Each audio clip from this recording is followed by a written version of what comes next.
Hey, how's it going, guys? Today I have the Huawei Sensa 4G LTE by Simple Mobile, available for under $60 online.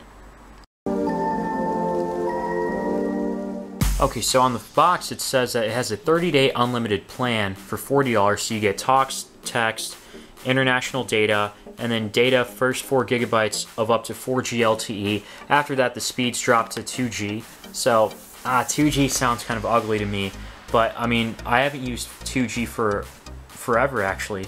I've been used to 4G for a long time, so probably shouldn't say that word.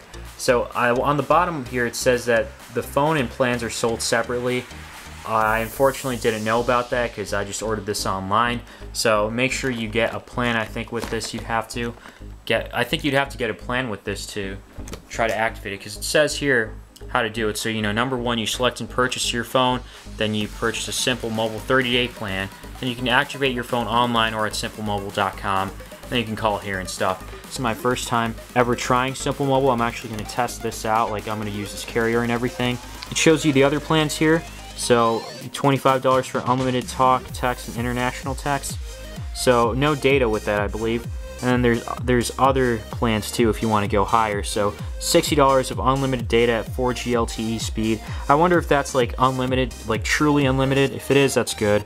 And this is also powered by T-Mobile. Simple Mobile is. So some of the features that it shows up on here is that it has a 13 megapixel AF camera with LED flash and a 5 megapixel front-facing camera, also a fingerprint reader. And then the other specs down here shows that it has Android 6.0 Marshmallow, a 5.5 inch touchscreen. I'm pretty sure it's just HD though. Still good for the price it is. A diamond polished aluminum alloy design. Talk time up to 18 hours. They like to stretch that usually, so we'll double check on that. Got the regular stuff here, so there's up to 16 gigs of internal storage. The dimensions here, so it's 6 by 3 by 0.3 inches. Then down here it says that it supports a micro SD card up to 32 gigabytes. And then the reason I got this was because it said it was an octa-core processor, 1.5 gigahertz plus 1.2 gigahertz, which makes it into an octa-core processor with Bluetooth 4.1 wireless technology. And yeah, also the box may look a little damaged here. That's because the shipping label, I think it was USPS, probably opened this up to inspect it or whatever it was. That's what I'm assuming. I'm hoping this isn't used, or I'm assuming it's not. Okay, so we got the phone itself in here. Oh wow, this looks pretty nice. Put that to the side. You got a quick start guide, a micro USB cable to recharge the phone, then a wall outlet, USB to wall outlet. You also get a couple of start guides here, and you also get the serial number on this red part, which I don't want to show. One other thing I forgot, this small thing, is a pin to open up the nano SIM slot. So once you press it in, you get the nano SIM, which is included inside of it, and the micro SD card slot on here on the side. On this plastic, it just shows you where the battery button and volume keys are, and then the fingerprint scanner's in the middle here. It's not an actual button, it's just a scanner. And then a warning is that the warning tells you that don't remove the built-in battery yourself, so it's not removable. You can't remove this back, I'm assuming, I guess. So that's kind of unfortunate. So I guess it's just plastic, but it certainly looks nice. Yeah, it looks like an aluminum finish on the back here. The sides definitely feel like it's made of some type of metal, probably the aluminum. So far, looking at the display and the bezels don't seem to be too thick. It's actually thinner than what I expected. At the same time, it feels good to hold. It feels like you can get a firm grip holding this. So it comes unlocked, technically speaking. So, I mean, of course you're only stuck with Simple Mobile here, but you can still use the phone if you want to connect to Wi-Fi and other things. The brightness, it doesn't look like it gets too bright. Now again, I want to test this by going outside tomorrow and everything, because it's getting kind of dark here. I don't know what to say about that. It does look kind of dim to me just up front right there. Okay, so it seems like there's kind of a skin from Huawei or something on this. The resolution is 1920 by 1080. There's only about 8 gigs free out of the box, so it's kind of like an 8 gigabyte phone. I mean, you get 16 gigs in total, but that just tells me there's a lot of bloatware on this thing, and that's not good. It's also Android 6.0.1, so you have 2 gigs of RAM inside of this. I do want to double check. It seems like you don't have a lot of pre-installed apps on here, but I could be wrong. I wonder where the rest of the 8 gigs is. So it takes a picture quickly, and it came out pretty nice. Now, of course, that's only one picture right there. There's definitely a little bit of noise on top there, but again, it's becoming, it's getting dark out here. So, I'm gonna have to change that out.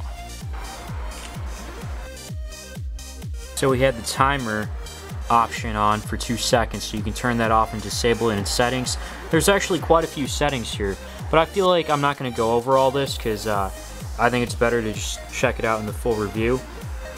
Then you can always change to other things. You can record too. You can have a time lapse. Yeah, you have other options up here like panorama, watermark, audio note, and then mirror. Then down here on the top bottom right, these are the other effects you can have: mono, impact, halo, nostalgia, etc. One thing I forgot to show is that when you go back into settings, you can change the home screen style if you want it to standard, or you can change it to simple. Click apply on the bottom, and this is a more simplified version. This is good for people like probably who aren't so good with computers or phones. And yeah, it kind of looks like the Windows version in a way, but I don't mind it too much. And we get a score of 37,920 on the Antutu benchmark. Now, it's not a bad score. It's actually decent, especially for the price. It's more than acceptable.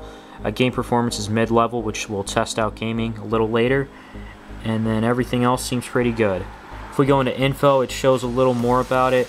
There's an ARM8 V8 processor, and then the renderer is an Adreno 405, which is kind of confusing because I heard that there's a Snapdragon 600 on this, but I guess it makes sense that there wouldn't be a Snapdragon on here. But again, I'm not too sure about the specs. This could be incorrect for all I know. And then Geekbench doesn't even know which CPU this is. So, but if we go into history and look at computing, the renderer gets a score of 2494. So 2494, not an amazing score, but by no means is it like the worst. It's actually somewhere in the middle. Like, it's above an S6, but lower than the Huawei Nexus 6P. I mean, that's definitely a plus right there. So the first game we have is Sonic Dash 2. I think it's Sonic Dash 2. It's a free game on the Google Play Store. So far it's handling things like a champ, no problems whatsoever. I'm expecting lower end games to run really well too, like Monster Dash. Yeah, everything's good so far. Alright, so here we have Injustice 2, and it's playable. There's definitely some noticeable lag, especially in the main menu when you're trying to interact with everything. But yeah, playable I'd say, to say the very least, or to say the most for it. Yeah, it's actually somewhat better than expected. Now, of course, I haven't played this game too much. This is, again, just an unboxing video. I do want to do a full review and use this daily, so yeah. And then the speaker on the bottom, it's alright. It only emits from one side, though. I'll test out a video and show you. The back does feel a little warm on top here, but nothing too hot compared to like some of the tablets I've tested. Personal favorite thing on the list right now. It's a foldable lamp made of aluminum that doesn't take up too much space, and it's flexible to change it. So yeah, with this right side, you can just cover it in one finger, and pretty much all the sound gets completely vanished. Or you can bend it. This side, there's nothing coming out from it. I mean, kind of disappointing. It's better, I guess it's better to have it on the side than on the back. That's all I can say. So this has been my first look at the Huawei Sensa 4G LTE. I'm going to go ahead and get a simple mobile plan started soon and whatever. And I'm going to do, like, you know, how my usage is after 15 days with them, 10 days, you know, such and such. So if you're interested in that, you know, be sure to subscribe and comment down below what you want to see in the review. Thanks for watching.